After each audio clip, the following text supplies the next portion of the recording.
Assalamu alaikum. Walaikum assalam. Have a seat, have a seat. How are you? Long time no see. Alhamdulillah.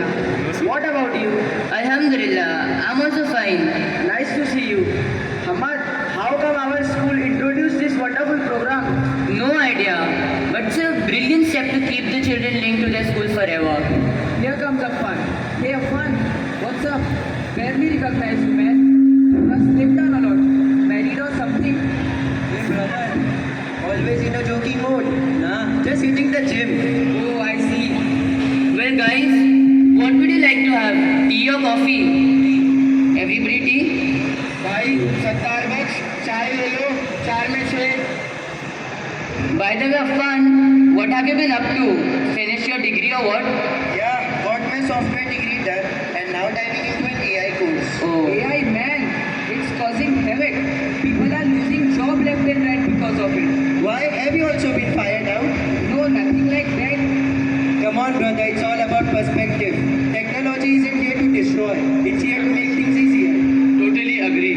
I mean, it's how we use it that matters. चाय गिरा दिया चाय गिरा दी चाय में से Wow, so fast service. technology, sir. But brother, today the apps and technologies are replacing the humans. So where will these people go? What about their employments? Wait, Tarok. I'll tell you. This is very natural. Every new century, even every new decade, comes up with an entire revolution in every field. People always create issues against it, but within few days, they all get adjusted. Indian people are usually very emotional. Maybe due to that, they hardly accept any change. But improvement needs change, brother. Indian people are so emotional that even while watching TV shows and dramas, the entire family starts crying together, concealing their tears. Yes, humans are supreme. No technology can replace humans. But the only thing is that you need to keep learning every new thing to survive in this upgrading world. If you consider AI as your assistant, it will surely help you. But if you feel it's a hindrance, you will find difficulties. Be optimistic. Good, so good. The saying of APJ Kalam is, a pessimist sees difficulty in every opportunity, but an optimist sees opportunity in every difficulty. Because of technologies, work has become so much easier today. This revolution has taken place within a couple of decades. Just 20 years ago, the work that was so difficult is now only a matter of seconds. Like bookbinding, typist, PCO, ice cutter, lamp lighter. Even for a single announcement, there were people to go street by street conveying these messages. These professions are now almost finished, but the livelihood still prevails. No change, but the dialogues of the shopkeepers in the past. This is also finished today. But how long do these people need to learn them?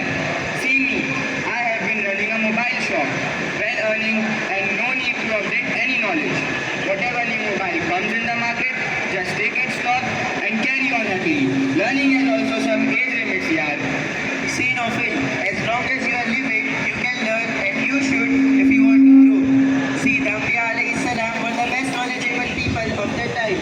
But still, Hazrat Musa alayhi salam went to Hazrat Khizr and asked him, هل أتبعك على أن تعلمني مما علمت رشدا?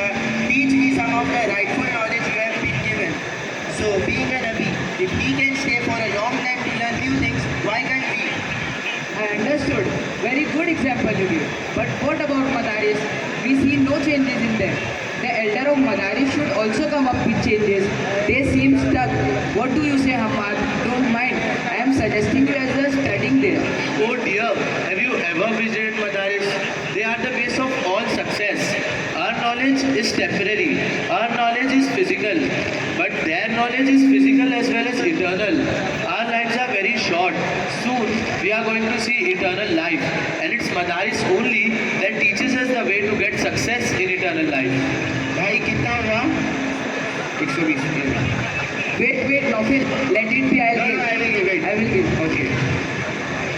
Okay, Nofil. Give. But next time I will give. I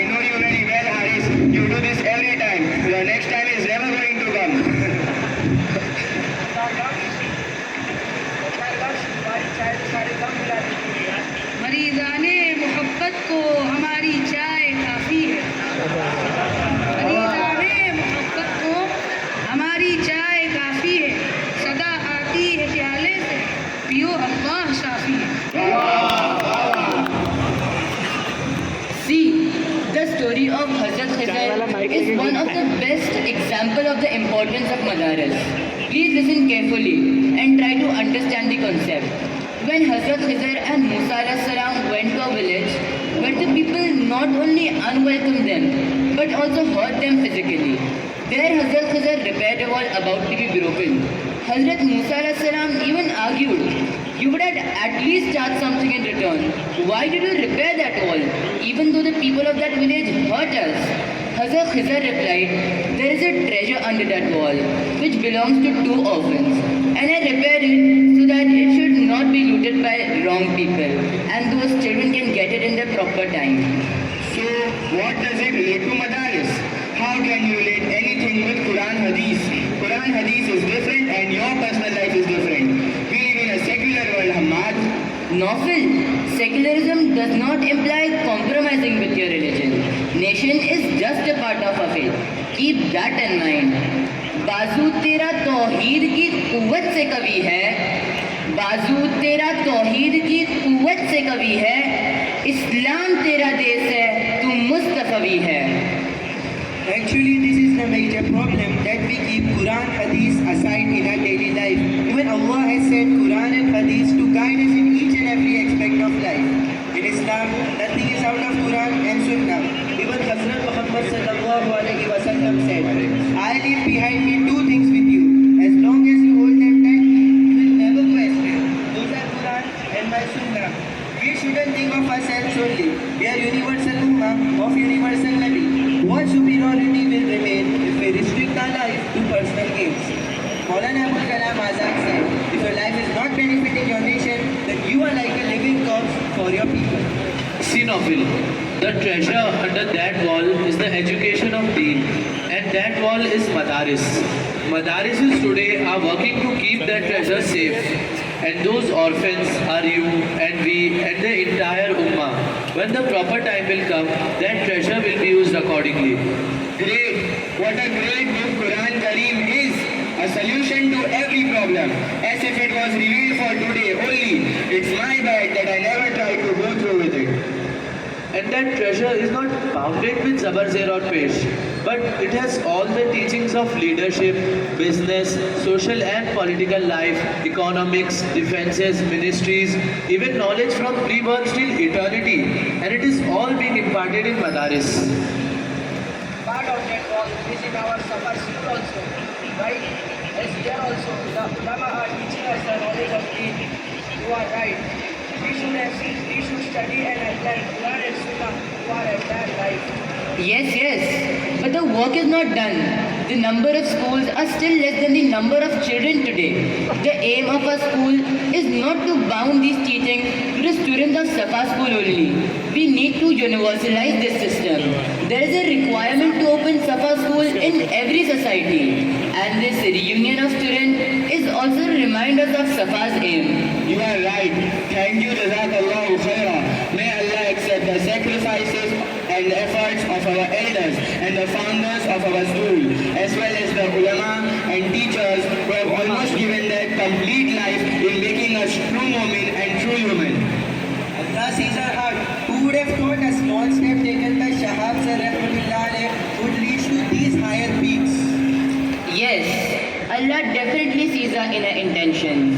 Man jadda wajada. Allah Rabbul Izzat has accepted Sheikh Shahabuddin sir as one of the founders of moral-based and Islamic school in Mumbai, which has been giving successful and great results by the supports of ulama, teachers, our elders, and every person like you and me. May Allah accept all his efforts and sacrifices. Ameen.